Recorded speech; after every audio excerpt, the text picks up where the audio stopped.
là là là là là là là là là là là. Je pensais que pour une fois j'allais faire une vidéo réaction, enfin une vidéo débrief en détente, tranquille.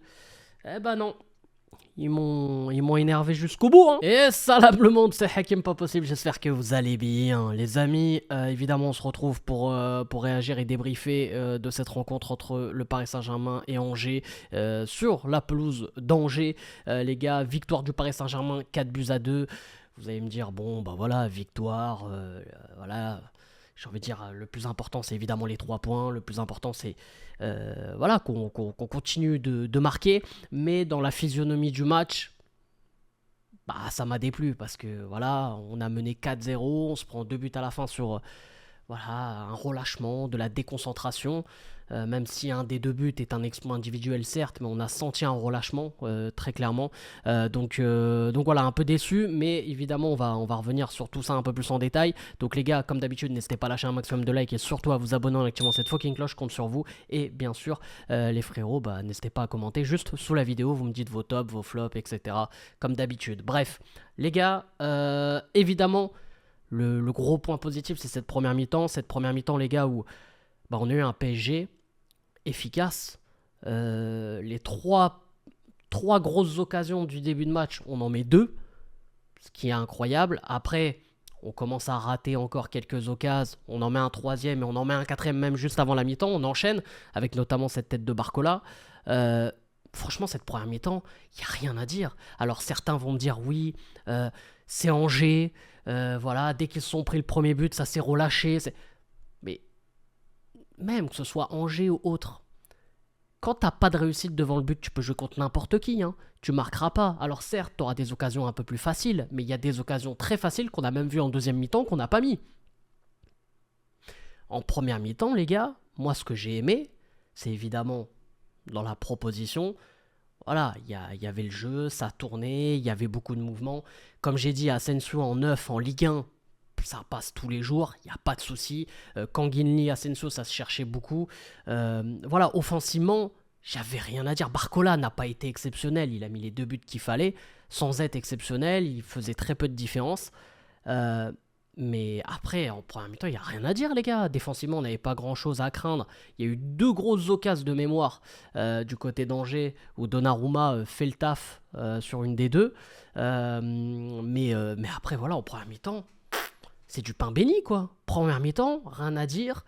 Évidemment, bah, voilà, c'est des regrets parce que tu te dis... les mêmes occasions contre l'Atlético, tu les mets pas, mais contre Angers, tu les mets. Donc c'est toujours le même refrain, quoi. Donc c'est ça qui est un peu triste, mais je me dis c'est bien, ça va te donner confiance. S'il faut s'appuyer sur ce type de match contre Angers, contre, je sais pas, contre voilà, le Saint-Etienne, tu sais, le bas-fond de la Ligue 1, sans leur manquer de respect, eh ben c'est pas grave. C'est pas grave, on va repartir de zéro, on va se reconstruire. S'il faut faire des matchs références avec ce type d'équipe, contre ce type d'équipe, il n'y a pas de souci. Et après, peut-être qu'en Ligue des Champions, on aura un déclic. Mais à la première mi-temps, j'ai rien à dire en fait. Première mi-temps, clean, impeccable. Moi, le seul bémol, je vais lui retomber dessus, mais Beraldo arrière gauche, moi je peux plus. Il se prend un jaune, je crois, c'est en première mi-temps qu'il se prend un jaune. Il est zéro arrière gauche.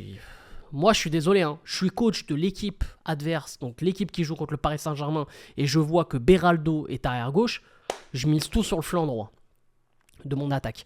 Ce mec-là est nul. Ce mec-là est zéro. Ce mec-là est faible latéral.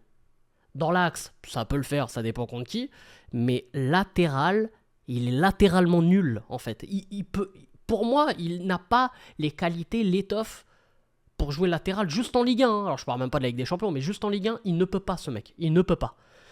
Donc voilà, il fallait que j'en parle évidemment de notre cher Beraldo.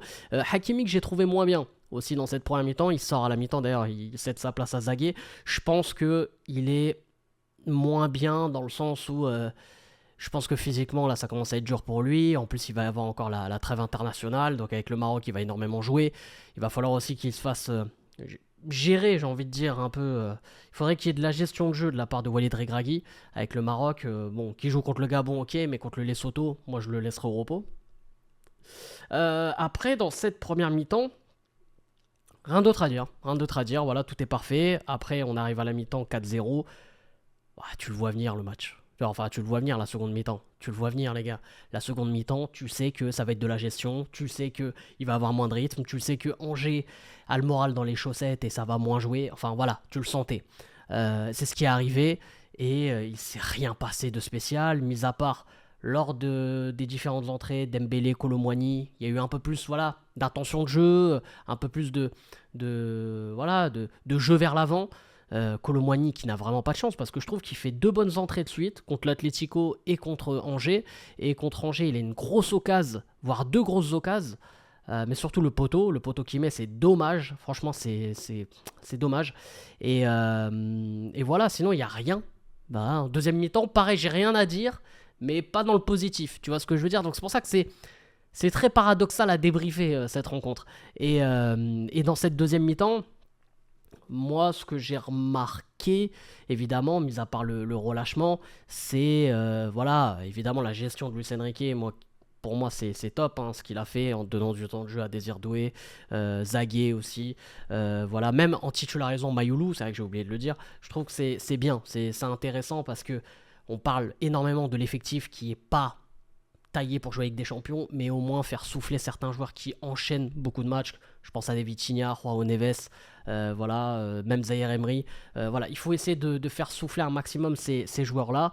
Et voilà, donc ça aussi, c'est bien géré de la part de Luis Enrique. Après, comme j'ai dit en intro, le relâchement. Le relâchement, c'est inadmissible. Ce relâchement qu'on a eu en fin de match. Alors oui, il y a eu un très beau but là, de la part de Langevin, le premier but, je ne me rappelle plus son nom, excuse-moi, mais il met un but incroyable. Donc c'est un exploit individuel. Allez, on va dire ça, même si tout le monde est à l'arrêt et tout le monde le regarde.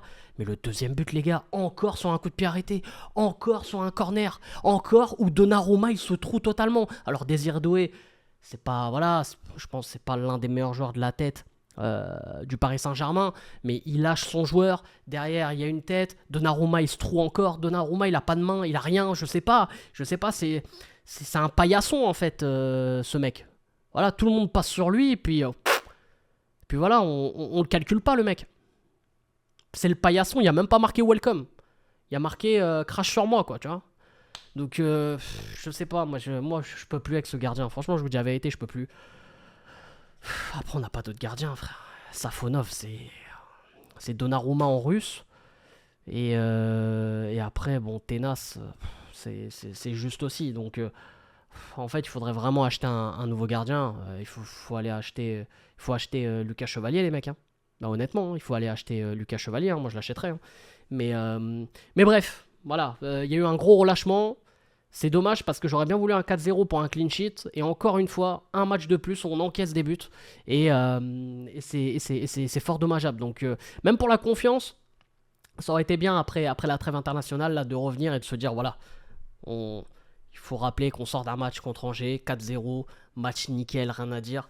Et je pense que ça aurait donné un peu plus de confiance à certains joueurs pour aller vers l'avant et préparer les grosses échéances par la suite. Donc un peu dégoûté, un peu dégoûté de ces 2 buts encaissés en fin de match. Petite mention spéciale à El Melaili. El Melaili, je crois il s'appelle comme ça, le joueur d'Angers là. Il a fait un top match. Incroyable. Je crois que c'est un Algérien. Il est... pépite. Hein. Je sais pas d'où il sort, lui. Hein. Mais il est incroyable. Là, pour moi, là, s'il n'y a pas des équipes là qui l'observent après ce match-là, je sais pas. C'est la fin du foot. Incroyable. Il est exceptionnel. Ailier gauche, ailier un peu feu follet, qui peut aussi jouer dans les intervalles, dans l'entrejeu. Franchement, il est incroyable. Donc, non, personnellement, j'ai kiffé son match. Après, même si ça allait finir en 4-0, je pense que lui, il aurait été dégoûté. Le 4-2, je pense qu'au moins, tu sors avec les honneurs.